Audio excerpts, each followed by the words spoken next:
यजामहे सुगन्धिं पुष्टिवर्धनम्। नमस्कार फ्रेंड, मैं आचार्य रेखा जैन अपने YouTube चैनल एस्ट्रो रेखा में आपका बहुत बहुत स्वागत अभिनंदन करती हूँ। फ्रेंड्स, आज हम बात करेंगे मांगलिक दोष के बारे में, साथ ही साथ हम इसके उपाय के बारे में भी चर्चा करेंगे, तो आप अंत तक मेरे साथ बने रहिए। अब देखिए फ्रेंड्स, जैसे ही माता पिता सुनते हैं कि उनके बच्चों की जन्म पत्रिका में मांगलिक दोष है, वो वैसे ही इसे ऐसे डरने लगते हैं कि मानो ये मांगलिक दोष ना होकर एक दंगल दोष है। फ्रेंड्स, आज मेरी इस वीडियो को देखने के बाद आप ये तो जान ही जाएंगे कि मांगलिक दोष किस प्रकार से जन्म पत्री में बनता है। साथ ही साथ आप ये भी जान जाएंगे कि मांगलिक दोष के क्या उपाय, किन उपायों को करने से मांगलिक दोष में जातक को रिलीफ प्राप्त होता है। तो चलिए शुरू करते हैं मांगलिक दोष और उसके उपाय। फ्रेंड्स, मांगलिक दोष के लिए हमें जन्म पत्रिका के सिर्फ 5 भावों को देखना होता है।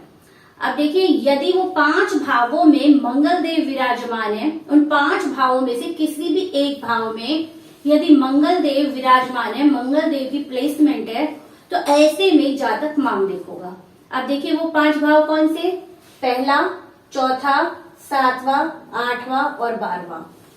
फ्रेंड्स, ये एक उदाहरण कुंडली है। इसमें मैंने किसी भी राशि या लगन का नाम नहीं लिखा है। आपकी जन्म पत्रिका किसी भी राशि की हो सकती है, किसी भी लगन की हो सकती है, उससे इस दोष में कोई फर्क नहीं पड़ता। लेकिन सिर्फ क्या देखना है, आपको 5 भाव देखने हैं, पहला, चौथा, 7वां, 8वां और 12वां भाव। यदि इन 5 भावों में से आपकी जन्म पत्रिका में किसी एक भाव में मंगल देव विराजमान है, तो ऐसे में फ्रेंड्स आप मांगलिक होंगे। आप अपने या अपने बच्चों की जन्म पत्रिका निकालिए और चेक करिए, क्योंकि मैंने अधिकांश से ये देखा है कि लोगों को वैसे ही डरा दिया जाता है। बहुत से जातक तो मांगलिक भी नहीं होते, लेकिन उनको कहा जाता है कि आप तो मांगलिक है। लेकिन आज आप अपनी पत्रिका निकालिए और चेक करिए, यदि इन 5 भावों में से किसी एक भाव में, इन 5 भावों में कोई सी भी राशि लिखी सकती है, कोई भी लगन हो सकता है आपका, लेकिन उससे कोई फर्क नहीं पड़ता। आपको देखने फ्रेंड्स सिर्फ ये 5 भाव। यदि पहले भाव में मंगल है आपकी जन्म पत्रिका में, तो फ्रेंड्स आप मांगलिक होंगे। चौथे भाव में मंगल देव विराजमान है आपकी पत्रिका में, तो आप मांगलिक होंगे। 7वें भाव में मंगल देव विराजमान हो तो आप मांगलिक होंगे। 8वें भाव में मंगल देव विराजमान हो तो आप मांगलिक होंगे। यदि 12वें भाव में मंगल देव विराजमान होंगे आपकी जन्म पत्रिका में, तो ऐसे में फ्रेंड्स आप मांगलिक होंगे। फ्रेंड्स, अब ये तो बात हुई कि मांगलिक दोष का निर्माण किस प्रकार होता है। फ्रेंड्स, अब हम बात करते हैं कि मांगलिक दोष काम कैसे करता है। अब देखिए, किसी जातक की यदि लगन में मंगल देव विराजमान है, तो जैसा कि आपको पता है कि मंगल देव की 3 विशेष दृष्टियां होती हैं, चौथी, 7वीं और 8वीं। अब देखिए, यहाँ पे लगन में जब मंगल देव विराजमान होंगे, तो ऐसे में व्यक्ति का जो नेचर है वो थोड़ा चिड़चिड़ा, थोड़ा सा गुस्सेल किस्म का होगा। वो इरिटेट पर्सनैलिटी व्यक्ति की बनाएंगे। जब वो चौथी दृष्टि से चौथे भाव को देखेंगे, तो सुख भाव में सुख में कमी करेंगे। व्यक्ति की जमीन जायदाद संबंधी, प्रॉपर्टी संबंधी चीजों में न्यूनता लाएंगे। माता के साथ संबंधों में कुछ कमी करेंगे। जब मंगलदेव अपनी 7वीं दृष्टि से सप्तम हाउस को देखेंगे, तो वैवाहिक जीवन से जुड़ी हुई समस्या जातक को प्रदान करेंगे। जब वो 8वीं दृष्टि से अष्टम भाव को देखेंगे, तो जैसा कि हमको पता है कि अष्टम भाव दुख परेशानियों का है, तो व्यक्ति को दुख मिलेंगे जीवन में, थोड़ा संघर्ष व्यक्ति के जीवन में रहेगा। साथ ही साथ ये जीवन साथी का कुटुंब भाव भी है, क्योंकि जीवन साथी का भाव मैंने आपको बताया, जीवन साथी को हम सप्तम भाव से देखते हैं, और जीवन साथी से 2nd हाउस यानी जीवन साथी का कुटुंब। तो ऐसे में जीवन साथी के कुटुंब से आपकी अनबन करवाएगा। अब देखिए, अगर ये 4th हाउस में बैठते हैं, तो 4th हाउस में बैठ के ये सबसे पहले तो माता के साथ संबंध बिगाड़ेंगे, आपको उस जीवन में सुखों की कमी करेंगे। जब ये चौथी दृष्टि से 7वें हाथ को देखेंगे, तो 7th हाउस से संबंधित फलों में न्यूनता लाएंगे। जब ये अपनी 7वीं दृष्टि से 10th हाउस को तरफ देखेंगे, तो ऐसे में आपके कार्य व्यवसाय को कहीं ना कहीं रोकेंगे, आपके कार्यों को बनने नहीं देंगे, आपके अपने व्यवसाय में आपको सेट नहीं होने देंगे। और जब वो अपनी अष्टम दृष्टि से आपके 11th हाउस को देखेंगे, तो ऐसे में कहीं ना कहीं आपके लाभ के रास्तों को रोकेंगे। आपके जीवन में इच्छाएं औरों की अपेक्षा देर से पूरी होगी। अब कई व्यक्ति ऐसे होते हैं कि उनकी कोई इच्छा होती है, उनके साथ के सारे व्यक्ति तो निकल जाते हैं, एक अकेले वो रह जाते हैं। तो मंगल देव जब यहाँ से 8वीं दृष्टि से आपके 11th हाउस को देखेंगे, तो इस प्रकार की स्थितियां उत्पन्न करेंगे। अब फ्रेंड, अगर सप्तम हाउस में मंगल देव विराजमान है तो वो क्या करेंगे? सप्तम हाउस में बैठ के वो सप्तम हाउस संबंधी सुखों में तो कमी करेंगे। चौथी दृष्टि से दशम हाउस को देखेंगे तो आपको कार्य व्यवसाय में सेट नहीं होने देंगे। जब ये आपकी लगन को देखेंगे सातवीं दृष्टि से, तो ऐसे में कोई ना कोई शारीरिक संबंधी समस्याएं आपको प्रदान करेंगे। लंबे चलने वाले कोई रक्त से संबंधित रोग आपको देंगे। अब यहाँ से अगर वो आठवीं दृष्टि से आपके सेकंड हाउस को देखेंगे तो आपकी वाणी को तेज कर्कश बना देंगे, आपके अपनी कुटुंबजनों से दूरी करवा देंगे, आपको धन संपत्ति, अपनी पैतृक संपत्ति में समस्या देंगे। तो मंगल देव जहाँ बैठेंगे वहां तो समस्या देंगे ही देंगे, साथ ही साथ जहाँ इनकी दृष्टियां जाती हैं वहां भी आपको समस्याएं प्रदान करेंगे। ऐसे में मंगल देव अपने मांगलिक दोष के अंतर्गत 4 भावों को एक साथ रिएक्ट करेंगे। तो देखिए, 8वें भाव में बैठ के अष्टम भाव संबंधी तो आपको फल, अशुभ फल देंगे ही देंगे। सातवीं इनकी चौथी दृष्टि कहाँ जाएगी? 1, 2, 3, 4 11th हाउस पे, तो ऐसे में 11th हाउस संबंधी सुखों में कमी करेंगे।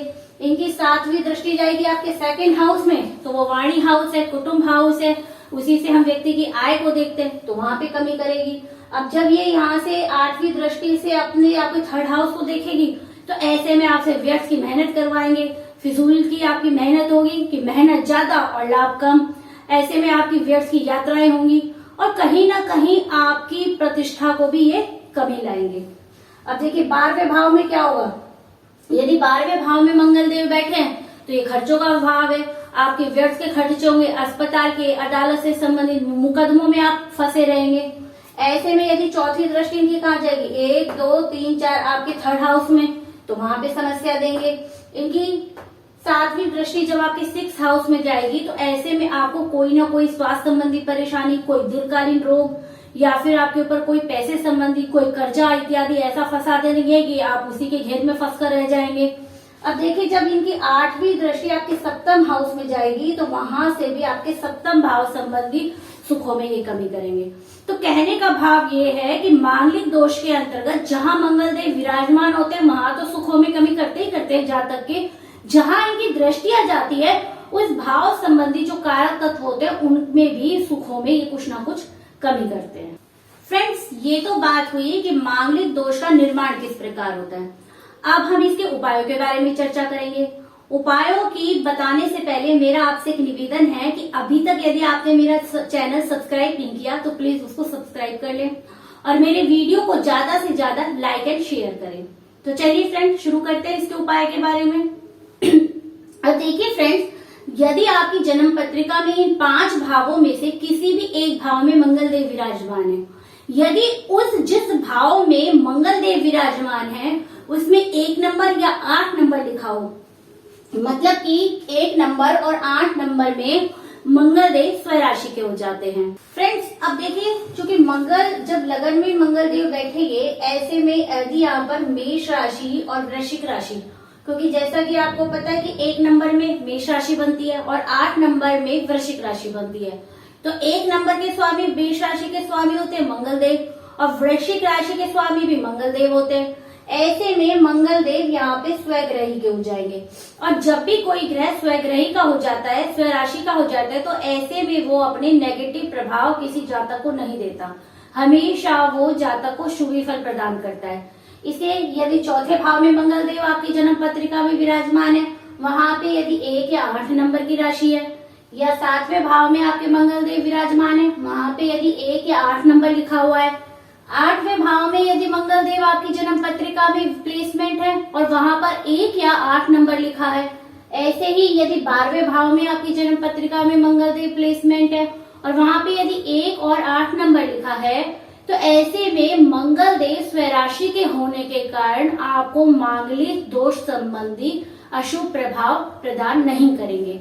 अब चूंकि वो मांगलिक दोष संबंधी अशुभ प्रभाव आपको प्रदान नहीं करेंगे तो मांगलिक दोष का परिहार स्वयं ही हो जाएगा। फ्रेंड्स, अब बात करते हैं हम सेकंड उपाय की।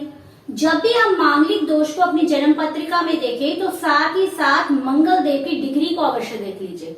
अब देखिए, मंगल देव की डिग्री यदि 0 से लेकर 4 डिग्री के आसपास के हों या फिर 26 से लेकर और 30 डिग्री के बीच के हों, मतलब यदि मंगल देव की डिग्री मान लीजिए 0 से 4 के बीच की, मतलब मान लीजिए मंगल देव 2 डिग्री के हुए 29 डिग्री के हुए, 30 डिग्री के हुए, तो ऐसे में मंगल देव के अंदर बल नहीं होगा, वो बलहीन होंगे, या तो वो मृत होंगे या बाल अवस्था में होंगे।